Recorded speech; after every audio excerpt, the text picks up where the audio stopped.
8.5 ঘন্টা পেরিয়ে গেল, বাটপার এখনো আসলো না। এই তুই বাটপার কাকে বললি? শোন, একটু পরে রবিনের সাথে আমার বিয়ে হলো না, ও তোর দুলাভাই হবে, মনে রাখিস। ভিতরে মনে হয় কেউ আছে। পুলিশ আসছে, পুলিশ। পুলিশ? তুই পালা এখান থেকে তাড়াতাড়ি, অনেক গাধা হব, তুই খাটের নিচে লুকিয়ে থাক। আর শোন, এই একদম মরা মানুষের মুখ থাকবি, আমি গিয়ে দরজা খুলছি। দরজা খুলতে দেরি করলেন কেন? আপনি কার সঙ্গে আসছেন? একা এসেছি পরনে বিয়ের শাড়ি কেন? স্যার, হানিমুনে আসছি। হানিমুনে আসছেন একা একা? আপনার কথায় তো আমি ভরসা পাইতেছি না। রুমটা ভালো করে তল্লাশি করো। স্যার, পাইছি স্যার। একদম কথা বলা যাবে না, নড়াচড়া করা যাবে না। নড়াচড়া করলে কিন্তু একদম গুলি করে দেবো। ঘটনা কি? স্যার, আমরা তো বিয়ে করতে এসেছি। কাজে অফিস তো নিচে। আসলে স্যার, যে বিয়ে করবে সে এখন আসেনি তো, তাই আমরা অপেক্ষা করছিলাম। মানে আমার সামনে জ্যান্ত দুইজন পাত্র পাত্রী দাঁড়ায় আছে, আবার বলতেছে যে পাত্র এখনো আসতে দেরি করছে।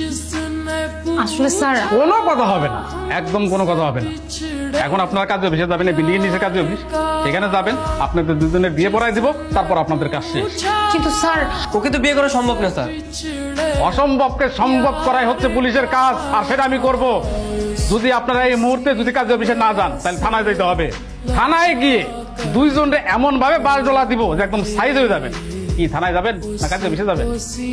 বিয়ে তো হয়ে গেছে, প্রায় ঘন্টা খানিক হয়ে গেছে। আপনার লেখালেখিতে এত সময় লাগতেছে কেন? এসে আমার 12টা বেজে গেছে, না আসলেই ভালো হতো। এত কথা কি?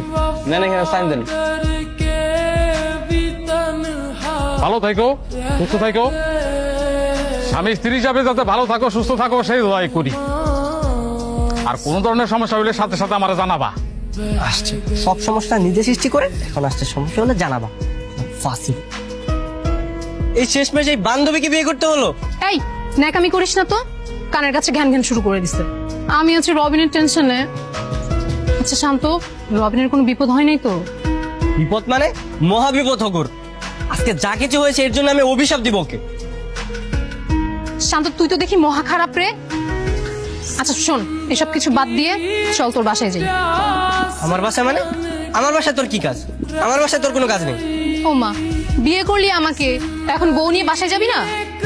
বিয়ে করেছি মানে এটা কি কোনো বিয়ে? আর তোকে বিয়ে করছি তাই বলে কি আমার বাসায় নিয়ে যেতে হবে তোকে?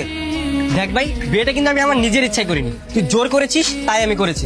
দেখ, আজকের পরে এগুলো সব ভুলে যা, আর যত কাগজপত্র আছে সব আমি ছিঁড়ে ফেলবো। কিন্তু আমি বাসায় যাব কিভাবে? আমি তো বাসা থেকে আসার সময় একটা চিঠি লিখে এসেছি যে আমি আমার প্রেমিককে বিয়ে করতে যাচ্ছি,